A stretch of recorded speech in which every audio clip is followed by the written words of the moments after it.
안녕하세요. 브레인리드 한의원의 설지현 원장입니다. 오늘은 난치성 언어 발달 장애 아이들에게 있어서는 귀가 막히면 언어가 트이기 어렵다라는 이야기를 나누고자 합니다. 언어 발달 장애가 있는 아이들 중에서는 특히 다른 치료, 언어 치료나 인지 치료, 놀이 치료, 감통 치료와 같은 치료를 해서 언어가 늘지 않았을 때 여러 치료 기관들을 알아보기도 하고요. 또는 청지각 훈련 장비를 써보기도 하고, 그럼에도 불구하고 언어가 특정 부분 이상 트이지 않거나 아니면 아예 발화가 되지 않을 때 브레인리드 한의원에 오시는 경우가 종종 있습니다. 이러한 경우에 일단은 이 아이들이 왜 언어가 안 트이는지에 대한 이유를 알아야 그거에 대한 치료를 할 수가 있죠. 그러면 그 아이들의 공통적인 특징은 어떠냐 하면 청각적인 집중이 대부분 1초가 되지가 않습니다. 즉 언어가 아예 안 트이거나 또는 조금 트이다가 말아버리는 아이들은 1초 미만의 집중의 시간을 보이는 거죠. 실제로 보면은 눈 마주침이 1초가 안 된다면 보고 딴 데 보는 거죠.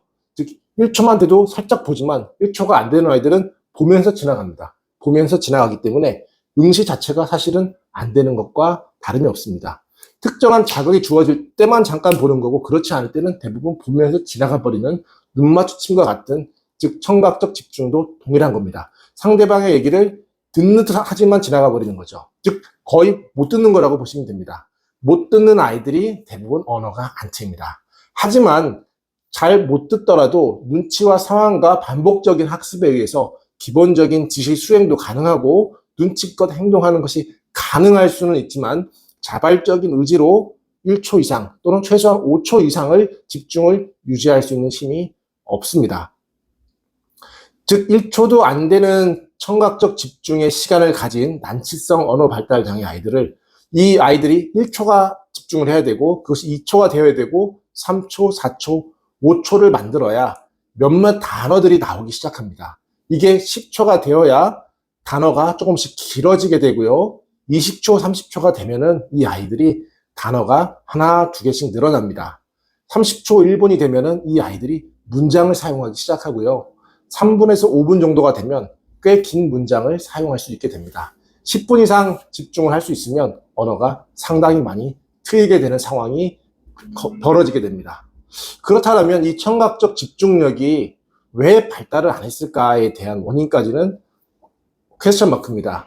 저희도 많은 고민을 했지만 분명히 이 발달 장애가 생기는 그 시점에 이 청각 신경에서 뇌로 들어가는 그 정보 처리 과정이 어떤 이유로 그런지 모르겠지만 상당한 손상과 결함을 가지게 된 거죠. 그 결과로 인해서 태어날 때부터 계속해서 언어 발달과 듣는 인지적인 발달이 막혀있게 되고 성장하지 못하기 때문에 태어났을 때의 지능이 꽤 좋았다 하더라도 성장 과정에서 지능의 발달이 이루어지지 않아서 결과적으로 지적장애로 발달하게 되는 거죠. 그래서 이 아이들을 그런 청각적인 집중을 무엇으로 높이느냐, 이것은 저희가 봤을 때는 한약밖에 없습니다. 여러 가지 신경인지 치료들을 했을 때 좀 가벼운 경우에는 어느 정도는 가능한데, 중증으로 갔을 때 신경인지 치료들로만으로는 이 청신경의 시간이 늘어나는 것이 굉장히 어렵습니다. 그러면 한약은 어느 정도의 한약이어야 되느냐? 우리가 생각하는 그런 보약이라고 하면 체력을 키우고 비염을 회복하고 이런 정도의 약의 힘을, 예를 들어서 10 정도라고 봤을 때, 이런 중증 난치성 언어 발달 장애 아이들이 이 귀 주변에 있는 신경이 회복이 되고 살아나야 되는데 필요한 에너지는 이거의 최소한 20배에서 30배 정도의 파워풀한 힘이 필요합니다. 그렇기 때문에 일반적인 한약을 써서 청각적 집중력이 쉽게 좋아지지도 않고 거의 반응이 없죠. 그래서 일반적인 한약으로는 거의 의미가 없는 결과를 보기가 쉽습니다. 저희도 15년 동안 수많은 반복과 또한 시행착오를 통해서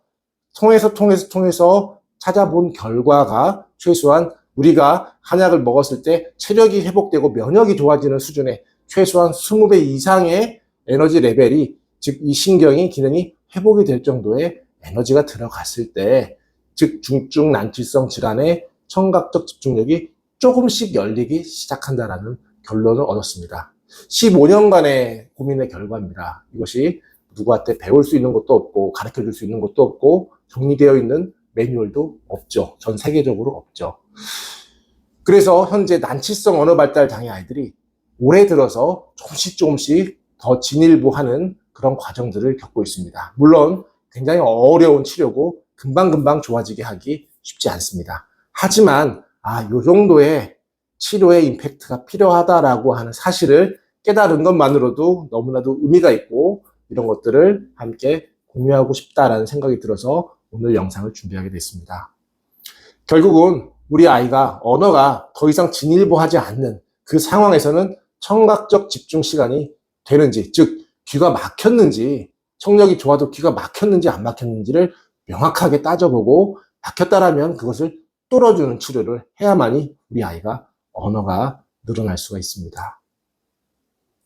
오늘은 난치성 언어 질환에 대한 이야기를 나눴고요. 앞으로도 계속해서 유익한 정보로 경험하고 고민하고 또한 결과를 얻었던 그러한 사실과 경험에 입각한 이야기들을 또한 나누도록 하겠습니다.